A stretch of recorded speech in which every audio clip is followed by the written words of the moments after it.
تحریک تحفظ آئین پاکستان کے رہنماؤں نے 27ویں ترمیم کے خلاف ہر حد تک جانے کا اعلان کیا ہے۔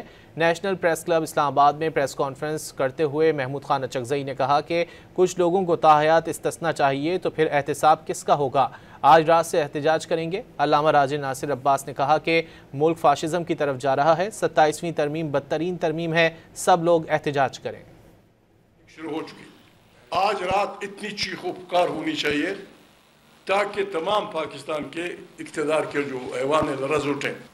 ہمارا ملک فاشزم کی طرف جا رہا ہے، ہم سب کی ذمہ داری ہے کہ اس آئین پر جو حملہ ہوا ہے اور جو آئین کو قتل کر دیا گیا ہے، اس کے خلاف اس سیاہ 27ویں آئینی ترمیم کو، پاکستان کی متنازع ترین بدنام زمانہ ترین جو آئینی ترمیم ہے، ہم اس کا مقابلہ کریں گے کہ آج رات 8:30 بجے پورے ملک کے اندر ہم نے آج اس آئین کے ساتھ، اس دستور کے ساتھ اور اس ظلم کے خلاف ہم جو ظلم ہو رہا ہے اس کے خلاف ہم نے فریاد بلند کر دی اور آئین کا ساتھ دینے کا اعلان کرنا ہے۔ وہ کیا ہے؟